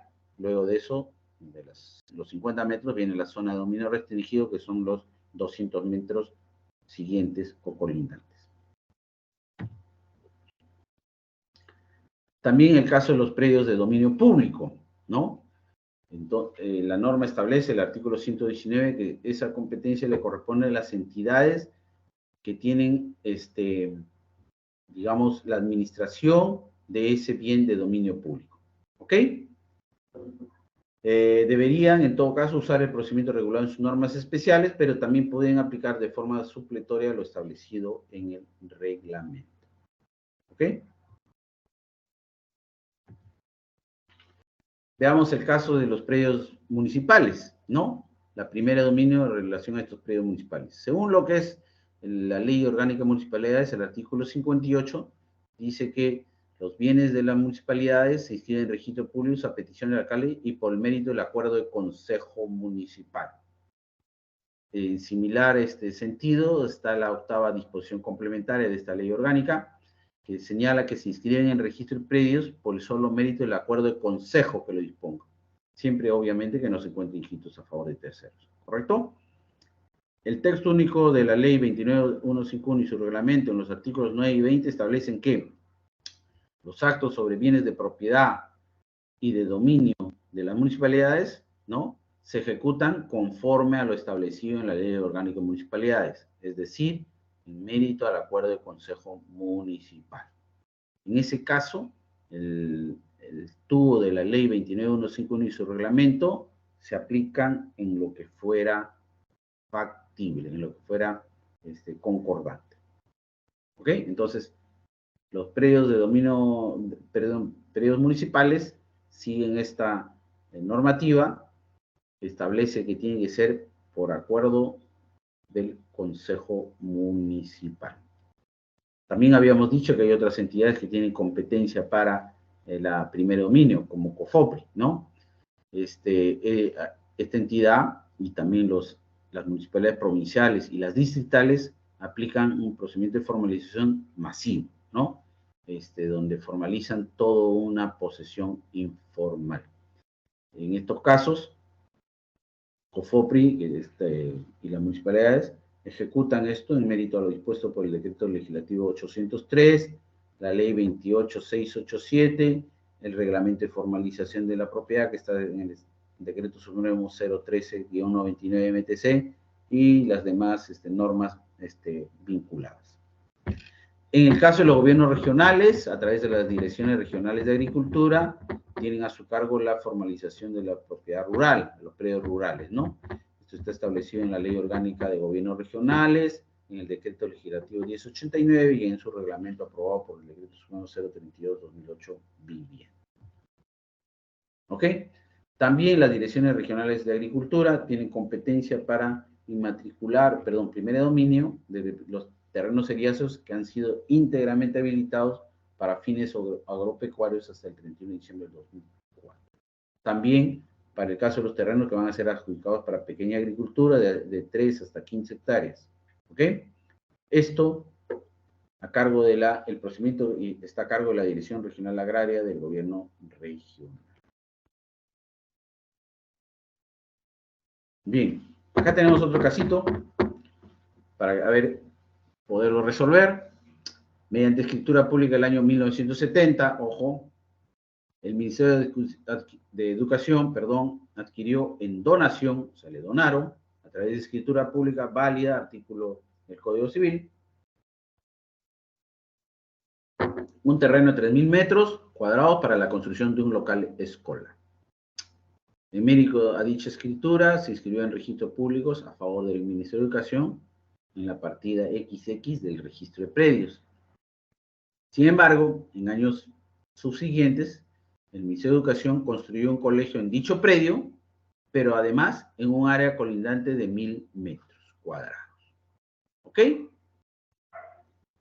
De acuerdo al diagnóstico técnico efectuado por el Ministerio de Educación, se determinó que esta última área, vale decir, los 1.000 metros que se han incorporado al colegio, no tienen inscripción registral y tampoco es de propiedad particular, ¿no?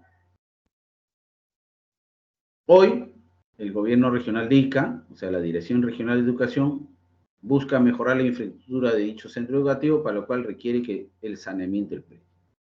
¿Qué acción corresponde efectuar? Respecto a los 1.000 metros, ¿no?, adicionales, porque hemos dicho que los 3.000 metros corresponden a la donación efectuada mediante escritura pública. ¿Ok? Preguntita que queda para el examen. Bien, hemos visto todo lo relativo a lo que es la primera dominio, nos hemos excedido un poquito, pero es súper importante, es un procedimiento muy importante, porque es la primera, el primer registro que ingresa al registro de predios, valga la redundancia, y donde se tiene que determinar con absoluta certeza de que el predio es del Estado o de propiedad de alguna entidad. ¿Ok? Acá tenemos ahora el segundo acto, reversión de dominio, ¿no? Y esto está más vinculado al segundo término que usamos en la definición. Acá no es que se incorpora, sino se recupera. Con la reversión, el Estado recupera. Claro que al final vuelve a ser una readquisición, una segunda adquisición, pero recupera el dominio de un predio. ¿Ok? ¿Cuál es la normativa que se aplica para este tipo de actos? Igual que todos, el texto único ordenado de la Ley 29151, su reglamento aprobado por el Decreto Supremo 08/2021 Vivienda, y la Directiva 06/2022 SBN, que ya la vimos para el caso de la transferencia interestatal, también comprende regulación sobre la reversión de dominio de predios del Estado. Bien. ¿Cuáles son los casos en que procede la reversión de dominio? La reversión, antes que nada, es la sanción que se aplica cuando un transferente de un predio estatal, un adquirente, perdón, de un predio estatal, no ha cumplido alguna condición que estaba establecida en la transferencia, ¿no? Entonces, como consecuencia de ello, el Estado reasume el dominio, ¿no? Readquiere el dominio. ¿Ok? En este caso, la SBN o los gobiernos regionales con las funciones transferidas en el ámbito de su región van a efectuar este procedimiento de reversión al dominio del Estado, ¿no? ¿En qué casos? En los casos de entidades, primero vamos a ver casos de predios transferidos a entidades y luego vamos a ver casos de predios transferidos a particulares, ¿ok? En los dos procede la reversión. En el caso de transferencia a entidades, lo usual, ya lo hemos visto también, transferencia interestatal, es que sea a título gratuito, ¿no? Porque no cabe porque el Estado le venda al mismo Estado, ¿no? Y el Estado le cobre a otra entidad, ¿no? Entonces, acá la regla es de que la transferencia fue a título gratuito, ¿no? A gratuito, perdón, pero también lo hemos repetido muchísimas veces, esa transferencia tiene que ser para un fin determinado y en un plazo determinado, ¿no? Entonces, la reversión va a proceder cuando esta entidad en cuyo favor se le transfirió el bien no lo ha destinado a la finalidad para la cual fue la transferencia, dentro del plazo establecido. Por ejemplo, si la transferencia fue para la construcción de un colegio en el plazo de 2 años, si la entidad no construyó el colegio en ese plazo de 2 años, está sujeta a reversión. Y la otra es que no se cumple, la otra causal, que no se cumple la obligación estipulada dentro del plazo establecido, ¿no? Por ejemplo, también acá hay una obligación de construir, ¿no? Se va a construir un aeropuerto, por ejemplo, en un plazo de 5 años. Tiene que cumplirse esa obligación en el plazo concedido. ¿Ok? En estos casos, y acá hay una diferencia con el caso de los predios transferidos a particulares, en el caso de los predios transferidos a las entidades, a título gratuito, no se necesita, no se requiere que la reversión haya sido prevista en el título de transferencia. Es decir, el Estado transfería a una entidad que lo destine a un fin, para cumplimiento de fin, etcétera, en un plazo, pero no se estipuló bajo sanción de reversión. No hay necesidad. En el caso de que la transferencia haya sido a favor de una entidad, no hay necesidad que esa sanción de reversión haya sido estipulada en el contrato de transferencia, en el título de transferencia. ¿Ok? Siempre hay que indicar que la reversión se efectúa independientemente del dispositivo, acto, norma que transfirió el predio. ¿Ok?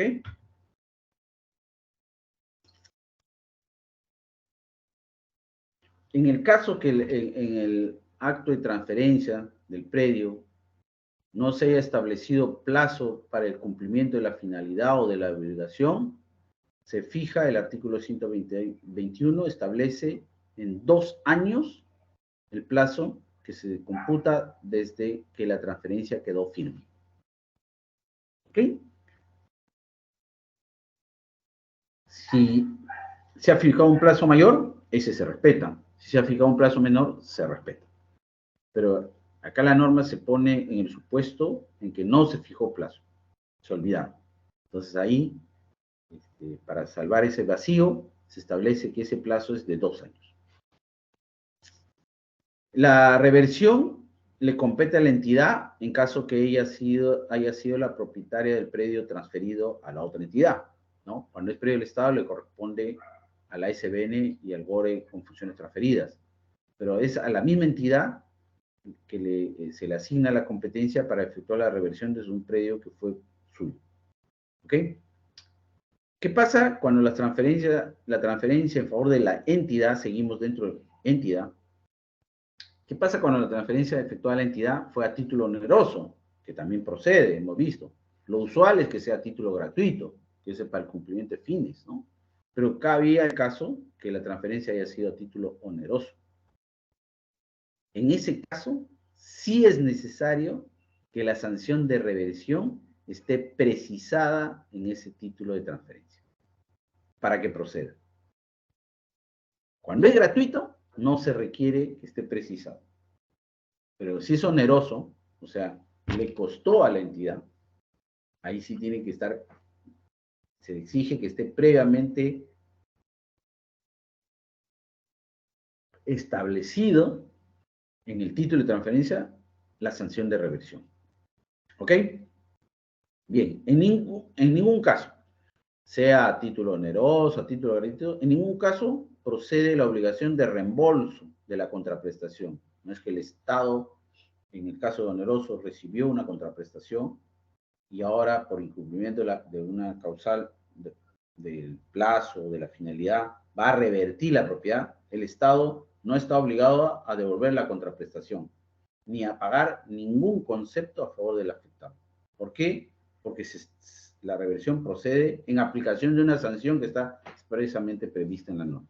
¿Ok? Y en el título de transferencia, en el caso de transferencias a título oneroso. ¿Ok? Otro punto importante que está también en el artículo 121 del reglamento es que la facultad, la potestad, el derecho de reversión de los predios al dominio del Estado o a la entidad no caduca por el transcurso del tiempo. ¿Ok?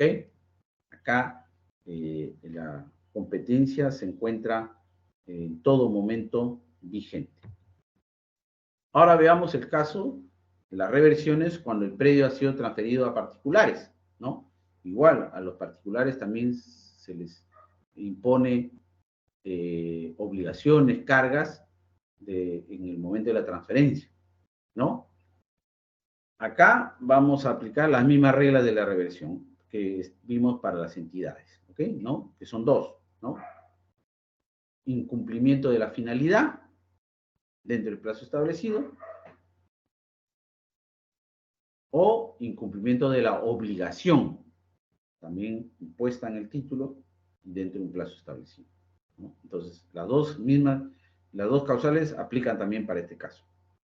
Pero acá sí, a diferencia del caso de entidades a título gratuito, acá sí, en el título o en la norma que ha otorgado la transferencia, necesariamente, obligatoriamente se tiene que haber estipulado o establecido la sanción de reversión.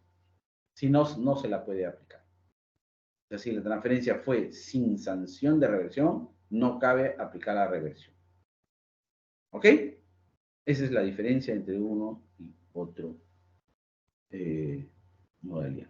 Acá en este cuadrito vemos, en modo muy esquemático, cómo procede la reversión, ¿no? En relación a la finalidad o obligación, debe estar indicada expresamente en el título o en la norma de la transferencia a favor de particulares, bajo sanción de reversión. Particular tiene que ser bajo sanción. Plazo, también es el señalado en el título o la norma de adjudicación, plazo para el cumplimiento de la finalidad o de la obligación, ¿no? Cuando no se ha establecido plazo en el título o en la norma de transferencia, se establece un plazo de 2 años. En el caso de la transferencia a favor de las entidades, la revisión opera aun cuando no se haya establecido la sanción de revisión, pero en caso que sea transferencia gratuita. Si es onerosa, se le da el mismo tratamiento que a los particulares.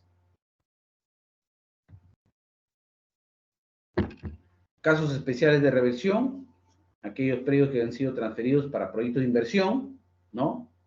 Estos proyectos de inversión tienen que haber sido declarados por ley de necesidad pública o de interés nacional o de seguridad nacional y o de gran envergadura. Ahí procede la reversión cuando se verifica que el predio se encuentra en estado de abandono. No basta el otro, que sea incumplimiento, ¿no? De la finalidad, dentro del plazo, la reversión dentro del plazo. No, acá basta que esté en estado de abandono. ¿Ok?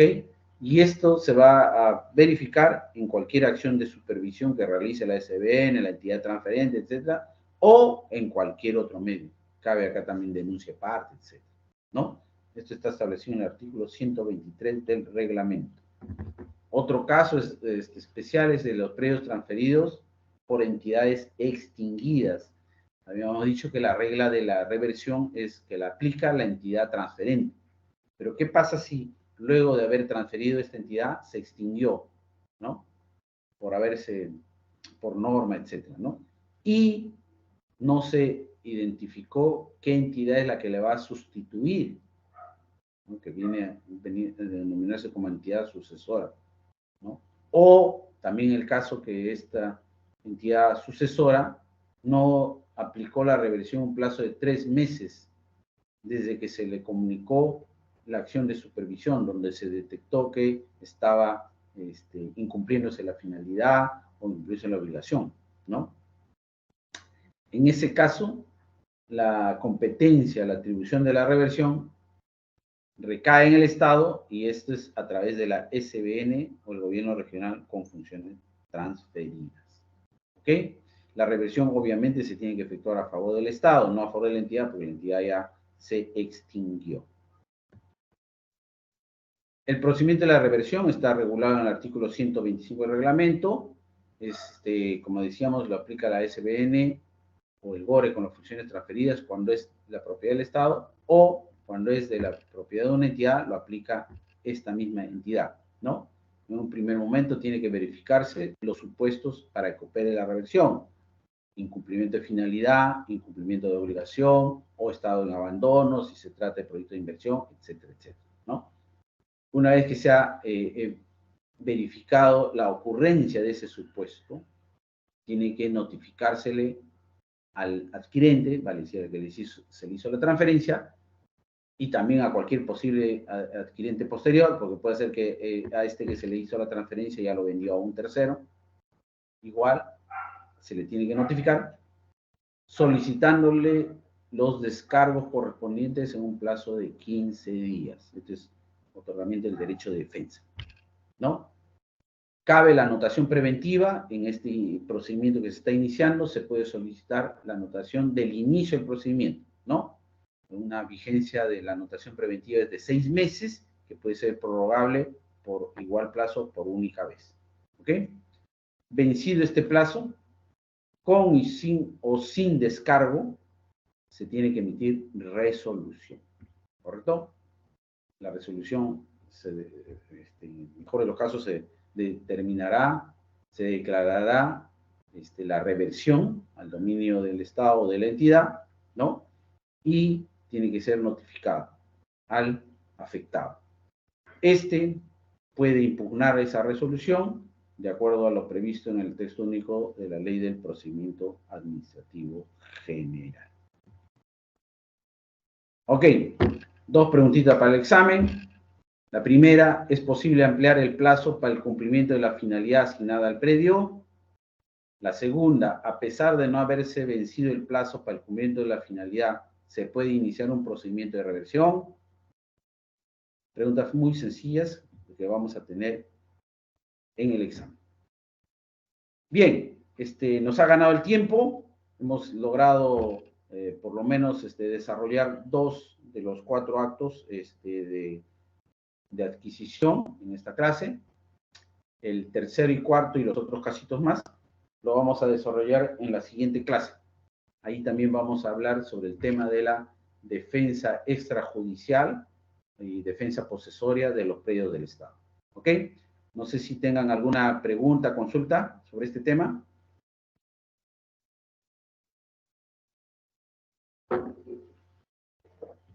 Bien, no habiendo ninguna pregunta, consulta, damos por terminada la clase del día de hoy. Les agradezco su participación, su asistencia. Muchas gracias. Muy buenas noches tengan todos ustedes. Muchas gracias, doctor.